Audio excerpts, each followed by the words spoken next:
So what would you say are the team's biggest needs that should be addressed to build on the momentum from this past season? Well, we're kind of back at square one when it comes to the rotation, right? We got to rebuild this rotation again because Sean Manaea is a free agent.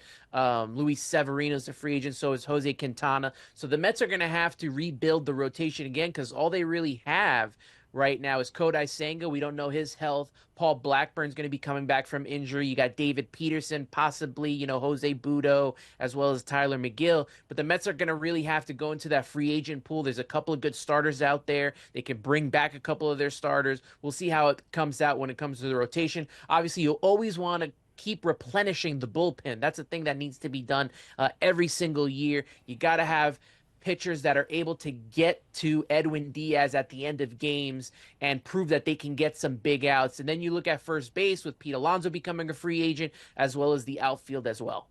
All right, we'll see what they do to address those needs. Now, one of the big things that's going to be talked about this offseason, the Mets are reportedly in the mix for Juan Soto. How much of a game changer would Soto be for this lineup?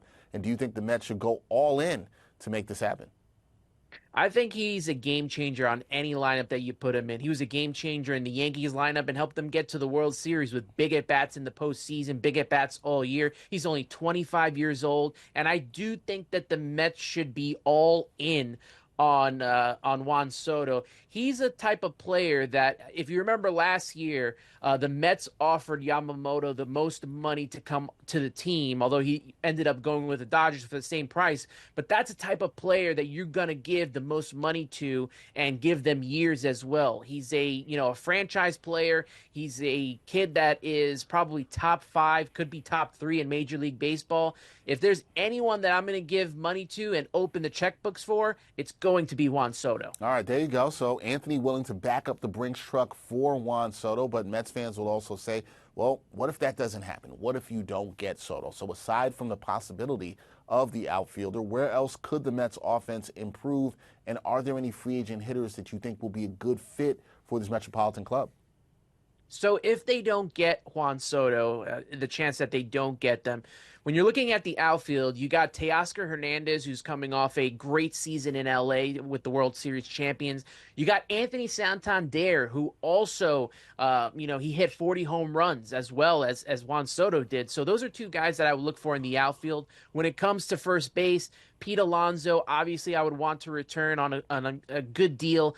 There's also Christian Walker. He's a little bit older, but that's another guy you could throw at first base if you can't retain Alonso. Then you're looking at guys like, Willie Adames for third base, and maybe if they don't sign Alonso, you put, Mark Vientos, who had a really great season at first base. So there are options out there to make this to make this offseason successful, even if you don't get Juan Soto. But Juan Soto should be the number one priority for this Mets team. All right, there you go. You have Juan Soto at the top of your list. Let's look at pitching in terms of arms. Who do you think can help strengthen the Mets starting pitching rotation? And then also, who should the Amazons target to fortify their bullpen? When you're looking at these free agent pitchers, especially the starters, you got Corbin Burns out there in Baltimore. He's had good postseason runs before, and he's very familiar with our president of baseball operations, David Stearns. So keep an eye out on that, as well as, Stearns has been known to bring his guys over. He did it with Tyrone Taylor, as well as Adrian Hauser at the time.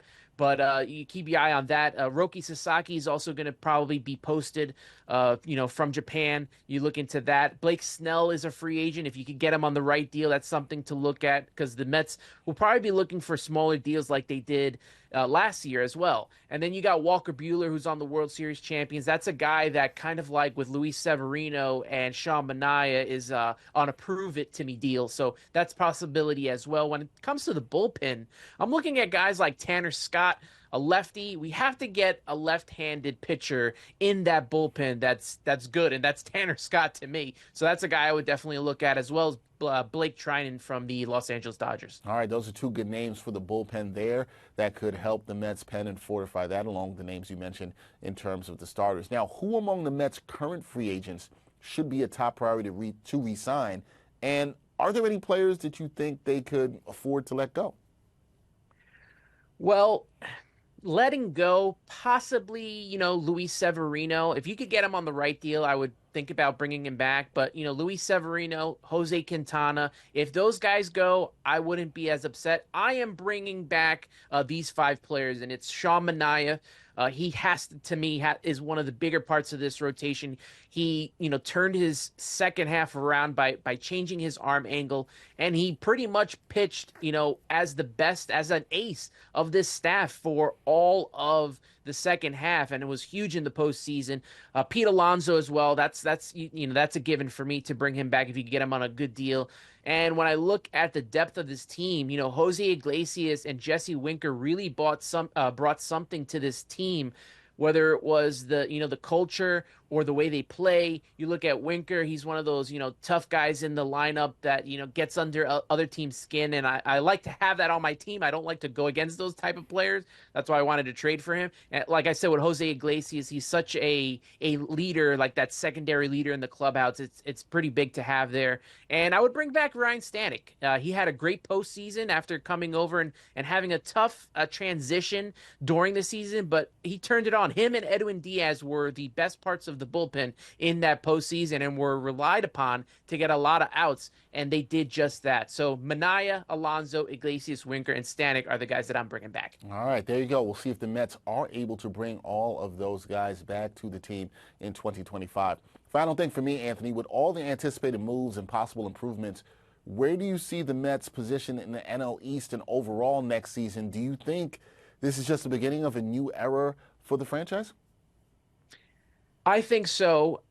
This is a huge offseason for David Stearns. So much money is coming off the books, over 175 million from free agents that they have right now to guys like Scherzer and Verlander, who they still had to pick up their money. All that money is off the books. So much money to spend. There's really no excuse to not put together a team that can get back to the National League Championship Series. And that should be the goal. Not just making the postseason, but getting to the NLCS again.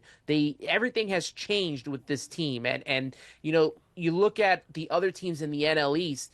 The Phillies are probably going to try to retool and try to get revenge on the Mets for knocking them out in the NLDS. And then you got the Atlanta Braves, who a lot of their stars were injured, so we didn't really see them in full force this season. So watch those two teams.